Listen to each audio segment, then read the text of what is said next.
اگر آپ نے کبھی ان سے بالمشافہ اور بالمصافہ ملاقات نہیں کی تو کم از کم ٹیلی ویژن پر تو آپ نے ڈاکٹر انیس احمد صاحب کو ضرور ہی دیکھا ہوگا۔ ٹاک شوز میں آنے والے ہنگامہ آفریں اور چیخم دھاڑ قسم کے مقررین کے بالکل برعکس دھیمے لہجے میں ٹھہر ٹھہر کر بولتے ہوئے پیچیدہ سے پیچیدہ موضوعات کو بڑے سہل انداز سے سمجھا کر سلجھاتے ہوئے ڈاکٹر صاحب علمی تقاریر ہی نہیں، مجلسی گفتگو بھی اتنے جچے تلے الفاظ اور ایسے نپے تلے انداز میں کرتے ہیں کہ محسوس ہوتا ہے گویا کوئی کتاب خود اپنے آپ کو پڑھ کر سنا رہی ہے۔ 15ویں صدی ہجری کے آغاز پر بھی ہم سب تہی دامن تھے، تہی دست تھے، تہی کاسا تھے۔ نئی صدی ہجری آئی اور بسد ناز آئی، مگر ہم کیا کچھ اس کے قدموں تلے بچھاتے اور کیا اس کی نظر کرتے، ہم کہ جنہوں نے پچھلی صدی ہجری میں ایک بڑی ہجرت کی، آگ اور خون کے سمندر پار کر کے امن کی یہ آبادی بسائی، مگر ہم نئی صدی ہجری کے آغاز پر بھی مجموعی طور پر ایک برباد قوم تھے۔ آپ کو یاد ہوگا کہ نئی صدی ہجری کے استقبال کے لیے سرکاری سطح پر ایک ہجرہ کمیٹی تشکیل دی گئی، یہ طے کرنے کے لیے کہ نئی صدی ہجری کو اس قوم کی طرف سے کیا تحفہ پیش کیا جائے۔ طرح طرح کی تجاویز آنے لگیں، کچھ قبول ہوئیں، کچھ رد۔ مثلاً ایک تجویز آئی کہ صدی کے آغاز کی یاد باقی رکھنے کے لیے ایک یادگاری مینار بنایا جائے۔ ایک رائے یہ ملی کہ ملک کے کسی حصے میں کوئی گلزار بنا دیا جائے۔ ایک صدا یوں بلند ہوئی کہ اے اہل نظر، اس خوشی میں تازہ بستیاں آباد کرو۔ پہلی تجویز رد ہو گئی۔ دوسری دو تجاویز نے مقبول اور مدغم ہو کر کراچی کی ایک بستی گلزار ہجری کی شکل اختیار کر لی، مگر آخر دل درد مند رکھنے والے ایک مرد خدا پروفیسر خورشید احمد نے اٹھ کر کہا کہ ہجرت نبوی صلی اللہ علیہ وسلم کے انقلابی واقعے نے دنیائے انسانیت کی قسمت پلٹ دی۔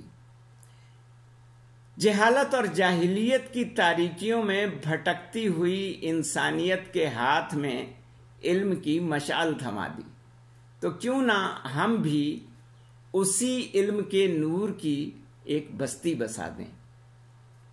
یہ تجویز بھی دلوں میں اتر گئی۔ یوں بین الاقوامی اسلامی یونیورسٹی اسلام آباد کا چارٹر منظور کر لیا گیا اور پیغمبر اسلام، پیغمبر انقلاب صلی اللہ علیہ وسلم کے دست اقدس سے مسجد نبوی میں قائم ہونے والی اور رہتی دنیا تک کے لیے اسلام کے انقلابی علم کو محفوظ کر لینے والی اولین درسگاہ الصفہ کے اتباع میں اس جامعہ کا بھی اولین احاطہ یعنی کیمپس ایک مسجد شاہ فیصل مسجد اسلام آباد کو قرار دیا گیا۔ ڈاکٹر انیس احمد بین الاقوامی اسلامی یونیورسٹی اسلام آباد کی دعویٰ اکیڈمی کے بانی مبانی اور اس کے اولین ڈائریکٹر جنرل تھے۔ آج کل ایک مشہور یونیورسٹی کے وائس چانسلر ہیں۔ جب دعویٰ اکیڈمی کے ڈی جی تھے تو شاہ فیصل مسجد میں جمعے کی نماز کا اردو خطبہ بھی ڈاکٹر صاحب ہی دیا کرتے تھے، عربی خطبہ کسی عرب استاد سے دلوایا جاتا۔ ڈاکٹر صاحب بعد نماز جمعہ بہت دیر تک مسجد میں بیٹھے رہتے اور اپنے خطبے سے متعلق حاضرین کے سوالات کے جوابات دیا کرتے تھے۔ حاضرین بھی بڑی تعداد میں بیٹھے ڈاکٹر صاحب سے استفادہ کرتے رہتے تھے۔ یہ علمی روایت ہمارے اسلاف کی شناخت تھی۔ ایسی علمی مجلسوں میں پہنچ کر ہر کس و ناکس کوئی ٹیوشن فیس دیے بغیر اپنے علم میں اضافہ کر سکتا تھا۔ ڈاکٹر صاحب کی نشست بہت دلچسپ ہوا کرتی تھی۔ جن لوگوں نے ان نشستوں میں شرکت کی ہے وہ حیرت سے دیکھتے تھے کہ ڈاکٹر صاحب روکھے مزاج، خشک طبیعت، رونق بھرے انداز اور چڑچڑی طنزیہ زبان یا غصے اور خشونت پر مبنی لہجے والے لٹھ مار مبلغ نہیں ہیں۔ اس متبحر عالم دین اور عالمگیر شہرت رکھنے والے اسکالر کے اندر ایک انتہائی شگفتہ مزاج ادیب اور بے حد بے تکلف دوست چھپا ہوا ہے، جو محض دوستوں کا دوست نہیں بلکہ جہاں دوست ہے۔ ان کی اپنائیت دیکھ کر جاذب ترین کا یہ شعر یاد آتا ہے کہ جس طرح ہم نے تجھے اپنا سمجھ رکھا ہے، سوچتے ہوں گے یہی بات نہ جانے کتنے۔ ہمارے ہاں فضائل و مناقب صرف مرحومین کے بیان کیے جاتے ہیں۔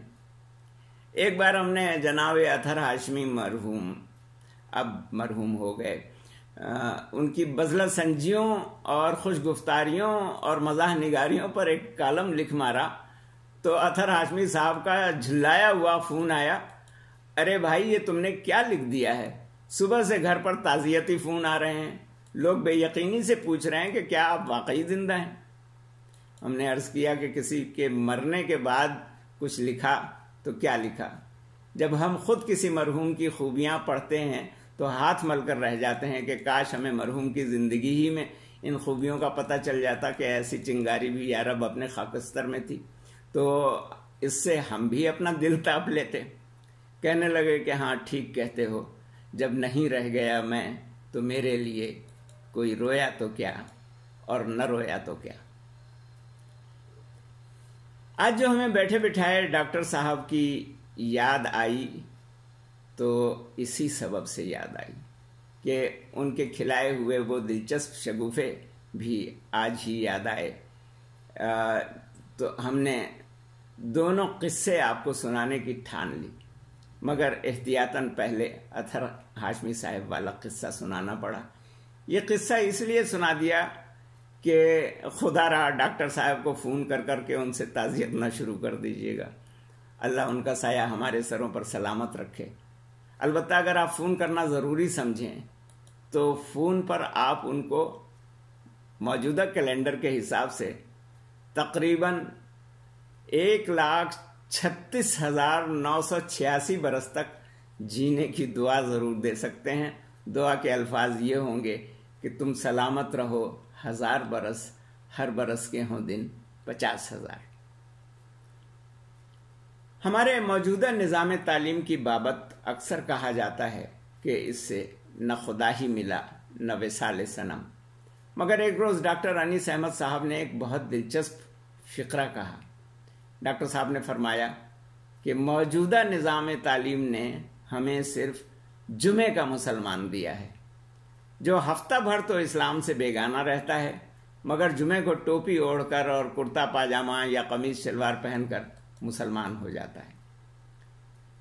وطن عزیز میں اسلام سے وابستگی کی ایک بہت بڑی علامت کرتا پاجامہ یا شلوار قمیض، ٹوپی، صافہ، پگڑی، امامہ، جبہ و قبا ہے۔ باقی اندر کچھ ہے یا نہیں یہ تو روڈ جانے تے فوڈ جانے۔ ایک روز دعویٰ اکیڈمی میں ایک ایسے ہی پیر صاحب میں خرقہ و کلاه و عبا تشریف لے آئے۔ ڈاکٹر صاحب اس وقت ڈی جی تھے۔ پیر صاحب کی تواضع کے لیے ڈاکٹر صاحب نے چائے منگوائی۔ چائے کے ساتھ ڈاکٹر صاحب کا دفتری کچھ ایسے بسکٹ بھی اٹھا لایا جس پر کسی ہرقل یعنی ہرکولس کی تصویر میں فرغل و تیر و کمان نقش تھی۔ ڈاکٹر صاحب کے اصرار پر جب پیر صاحب نے بسکٹ اٹھایا تو خاصی دیر تک اسے کھا جانے والی نظروں سے بغور دیکھتے رہے، پھر نہایت تشویش بھرے لہجے میں کچھ اس انداز سے بولے جیسے یکایک کوئی کفر کعبہ سے اٹھ کھڑا ہوا ہو، ڈاکٹر صاحب اس بسکٹ پر تو بت بنا ہوا ہے۔ مگر ڈاکٹر صاحب ذرا پریشان نہ ہوئے، بڑی سنجیدگی سے ان کی بات سنی اور بسکٹوں کی طرف اپنے ہاتھ سے اشارہ کرتے ہوئے فرمایا، جی جی بسم اللہ کیجئے، بت شکنی فرمائیے۔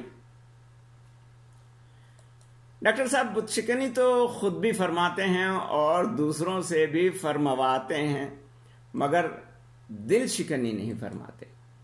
وفاقی دارالحکومت کی سخت سردیوں میں ہمارے یہ سرخ و سفید رنگت والے وجیح ڈاکٹر صاحب چترالی پٹی کی گرما گرم واسکٹ زیب تن کیے اور اسی کی بنی ہوئی ٹوپی جس کو پکول کہتے ہیں زیب سر کیے اپنے دفتر میں بیٹھے ہوئے ملتے۔ اسلام آباد کی ایک ایسی ہی ٹھنڈی ٹھار صبح کا ذکر ہے کہ شمال مغربی صوبہ سرحد سے جو اب خیبر پختونخوا کہلاتا ہے، ایک جج صاحب دعویٰ اکیڈمی میں اپنا مدعا بیان کرنے کے لیے تشریف لائے۔ ڈاکٹر صاحب کا یہ حلیہ دیکھتے ہی سلام مسنونہ کے بعد انتہائی فراٹے دار پشتوں میں ڈاکٹر صاحب سے اپنا مدعا بیان کرنا شروع کر دیا اور پوری شرح و بسط کے ساتھ بیان کرنے لگے، اور یوں مسلسل اور متواتر بیان کرنے لگے کہ درمیان میں کوئی وقفہ آنے نہ دیا۔ بقول اقبال، مروت حسن عالمگیر ہے مردان غازی کا، سو ڈاکٹر صاحب مارے مروت کے ان کی باتیں سنتے جاتے اور بیچ میں جی جی بھی کہتے جاتے۔ گاہے بگاہے اپنی مکمل توجہ اور اطمینان کے اظہار کے لیے مخصوص انداز میں اپنی بھویں اچکا کر اپنا سر بھی ہلاتے جاتے، مگر اثنائے گفتگو بلکہ اثنائے سماعت میں ہمارا گمان ہے کہ ڈاکٹر صاحب نے کسی غلط موقع پر جی جی کہہ دیا ہوگا۔ جج صاحب چونک کر انہوں نے پہلے تو پشتو ہی زبان میں کچھ کہا، مگر جب اس پر بھی ڈاکٹر صاحب نے جی جی ہی کہا تب جج صاحب نے زبان بدل کر پوچھا کہ ڈاکٹر صاحب اب پشتو تو سمجھ لیتے ہیں نا؟ اب ڈاکٹر صاحب کو پہلی بار بولنے کی مہلت ملی۔ انہوں نے اپنے معزز مہمان کو شرمندگی سے بچانے کے لیے ایک طویل آہ سرد بھری اور انتہائی معصومیت سے پلکیں جھپکاتے ہوئے کہا، نہیں بھائی، میں پشتو سمجھتا تو نہیں ہوں مگر سن لیا کرتا ہوں۔